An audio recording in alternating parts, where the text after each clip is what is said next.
Hey folks, today we are taking a look at PE-DX-01 RC Motobot. Pick this up at TF Source. This figure is from Perfect Effects, and it is for ages 16 and up. Now, I have the figure here with all of her accessories attached, and there are a lot of accessories. So let's go ahead and break the figure down a little bit, and I'll show you the base figure and all the different accessories it comes with. And then we'll get into the figure, its posability, and the transformation. Here are all the accessories that Motobot comes with, and all of these need to go into the blister pack that comes in the box. So we've got two pink pieces that could be forearms or part of the sniper rifle, two back wings, a back plate, parts of 1, 2, 3, 4, 5, 6 different parts of the sniper rifle, 2 swords, and 2 pistols. Without any of the accessories or weapons, Motobot really doesn't look like anything, really. It kind of looks like a proto-RC, you could say. Doesn't really resemble much of anything. The head sculpt is very good, and we'll take a look at that in a bit. The posability of the figure is quite good. Head is on a ball joint for the shoulders, swivel joint right underneath that, hinge joint at the elbow, and then swivel joint for the hand. Now, it does look like there is a joint in the hand, but that's not true. That's just a pin. But it does move up, down, so you can position it down. And that comes in handy with the sniper rifle. Torso articulation is limited. It is on a swivel, and that swivel is on kind of a elevated plane, so it looks like the figure is kind of leaning forward. Swivel at the hip with a hinge. Swivel at above the knee. Knee can bend quite a bit, actually. And then the feet are these weird heel and strut. Heels with struts for the foot, and then the foot can move. And the foot can twist as well. So you can get a lot of good poses out of this figure. It is very, very posable, but the figure, especially in the arms, given how thin the plastic is, or thin the actual pieces are, you've got to be very careful because these arms feel very fragile. The head sculpt is quite good. My only complaint is these pieces right here have a tendency to get pushed in all the time. And even though I pull them out as the directions state, they just won't come out far enough so that I can swing them forward. As you can see the little bit where my nail is, it's supposed to swing forward a bit. Unfortunately, I can't do that with mine. It just doesn't pull out all the way. The face is nicely painted, and the eyes are nicely painted, and the face is nicely painted as well. Very, very G1 RC. And the overall head sculpt looks very nice. So we're going to walk through how to attach all of the accessories. We'll start with this back plate part, and that actually will plug in to this spot right here. And this is a little tricky because you have to kind of push it in and get it lined up such that everything snaps into place, but it doesn't always want to work. So we'll unhinge the head. That's why. So you lift it up like that, and this little piece will peg in right there. And you just kind of have to get it lined up and push it in and hope and pray. So, okay, so we've got that piece in. Now we can store the guns. The two little guns store right here on the back, and they slide in like that. Now getting them off is a pain, but they peg in like that. Next come the swords, which just drop down into these holsters like this. And my wife is making dinner if you hear the clanging of pots and pans. And then the wings peg on to these white pieces. So they just peg right in like that. And there we go for the accessories that peg onto Motobot. Now let's look at the sniper rifle. So the parts for the sniper rifle we have are the barrel of the gun, a scope, a tripod or duopod or dual pod or whatever, magazine, and body pieces. To start off, what we're going to do is first reach under these body pieces and flip these hinges, or flip out these holders. These are what Motobot is going to grab onto, and these are what the parts are going to attach to. So what I like to do is turn it to the side, and you see these cutouts, they go in, these grooves line up with the pegs that are on the side of the main peg. So just push them together, and it doesn't really matter which side. Then we take the magazine and plug that into either one. Then we'll take the barrel and put the barrel, same thing, like that. And then extend the barrel. And then this piece connects underneath the barrel, like that. And then this piece goes on top for the scope. And there we go. Now you can move things around and change it as you want, but this is how the figure will hold the weapon using these pegs, and it looks good. So you can get Motobot Pose to use the sniper rifle. As you can see, Motobot is perfectly capable of taking care of itself with the sniper rifle, swords, and pistols. In all modes, it looks good, and I really like these weapons. So we've returned Motobot to the base state and put all the accessories off to the side because we're going to do the transformation. Now, to do the transformation, you have to start in this base state. You just have to. It's not wise to even attempt to do it without going to the base state first. Now, something I did forget is the figure does come with a little visor that can go across the eyes, and I'll show you the directions here. The directions do show a visor like that. See that? Now, I intentionally leave the visor off. I don't like the figure with the visor. That's a personal preference of mine. I just don't like it with the visor. So, to start the transformation, the first thing we're going to do is go to the back and fold down this piece. Just fold that into place and put the white pegs pointing directly off to the sides like that. Then grab the head, make sure that the white pieces that are popping out from the side of the head are pushed up against it. Unpeg the torso, or unpeg the head neck assembly from the torso, pull it down like that, and then lift the entire back of the figure up like that and push the arms down. Next, take the head and swivel the whole head and neck section around 180 degrees, and then take the arms and swivel the forearms around so that the hinge is pointing out like that, and do that on both sides. Make sure that you turn the hands. You have the hands such that the bottom of the hand is pointing toward the front of the robot mode. What we're going to do is then that will give us room to flip the arms around like that. So here we are so far. And then fold the arms up like this. And the grooves on the arm, on the shoulders, will actually fit into this back plate.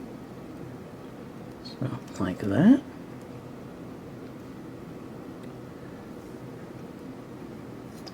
And then what we're going to do is take the entire figure and swivel it to the side.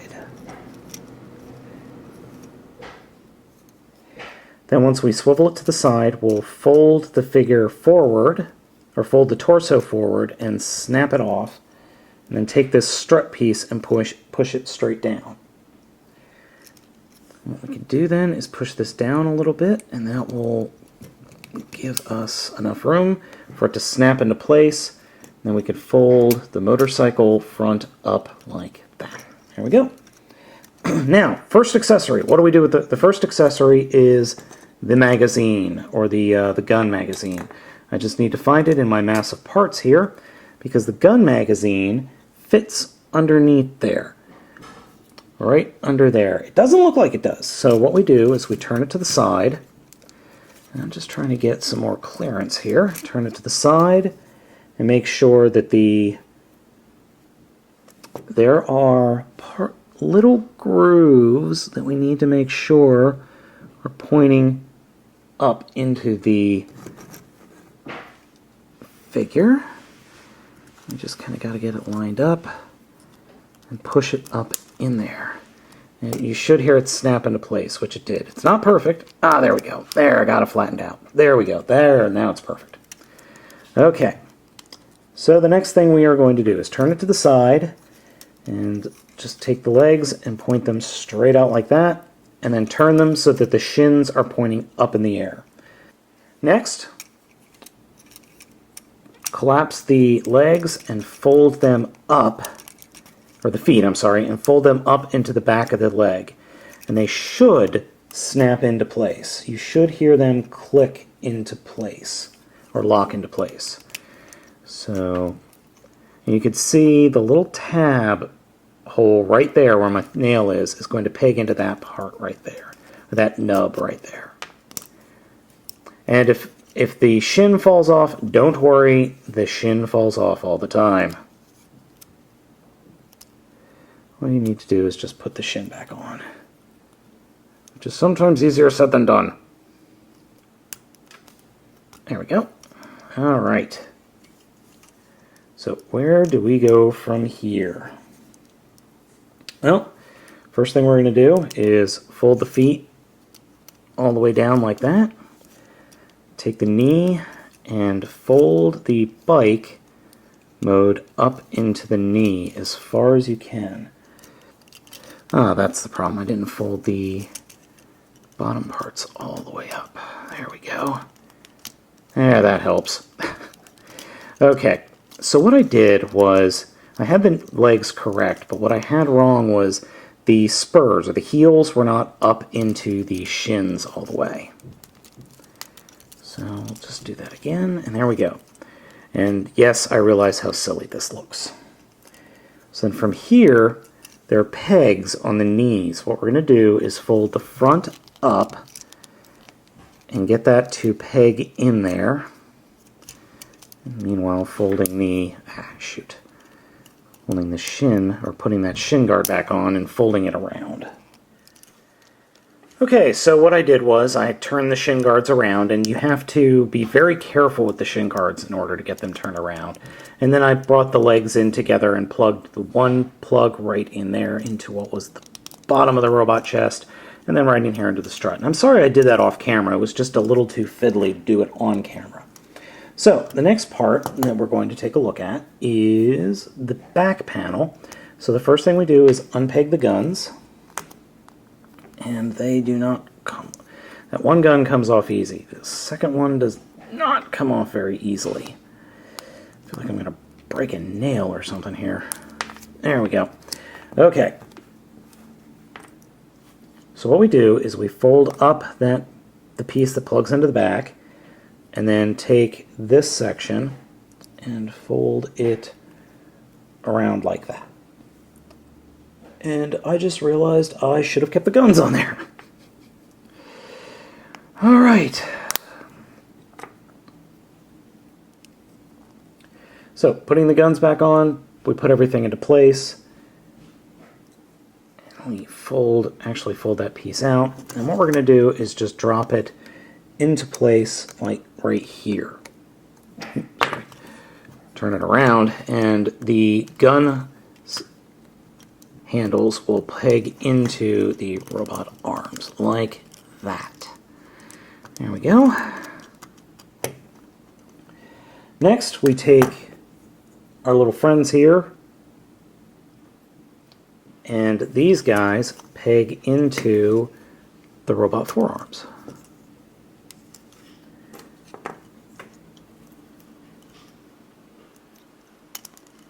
Like so. Okay, so next part. Remember the wings? The first thing we're going to do is open them up. And open them up and then fold the little white pieces in. So we'll do that on both sides. Then we will take the swords and collapse the swords into storage to be stored. And then let's take the one side, and you take a sword, and you peg it in, oops, sorry, I'm going to use this one. What you do is you turn it and you peg it in like this. Now, sometimes it'll work right away, sometimes it won't. Ah, there we go, worked right away. So there we go. That's how you store the swords.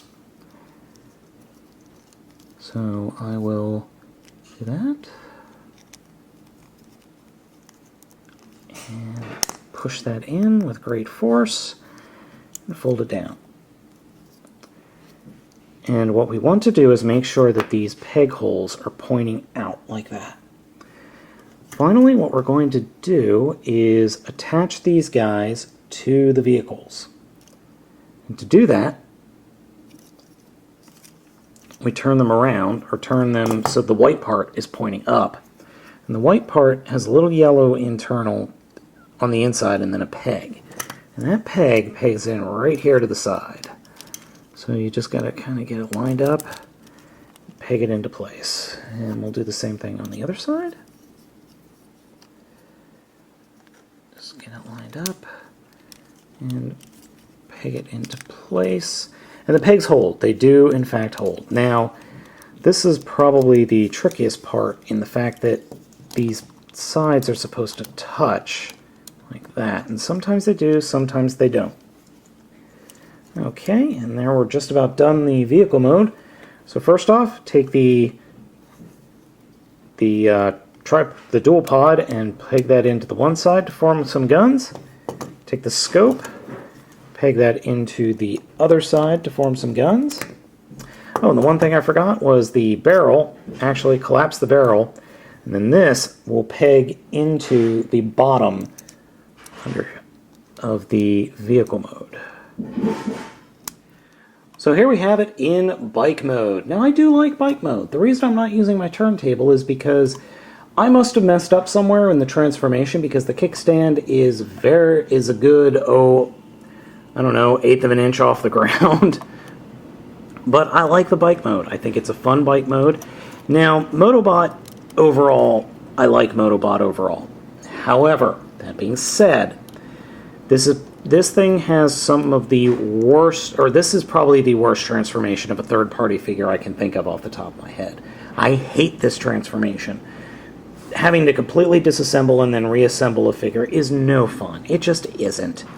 That being said, I do like the figure. In robot mode, I think the figure looks great. I love the accessories, 2 swords, 2 guns, sniper rifle. I think that's great. I like the vehicle mode. Just getting to those 2 modes in between is a pain in the butt. So this figure is definitely for collectors only. Only get this figure for someone who's old enough to appreciate it, and appreciate the fact that this figure is a pain in the butt. Otherwise, it's not a bad figure. I just think it's a little bit too fiddly to be in any non-collector's collection.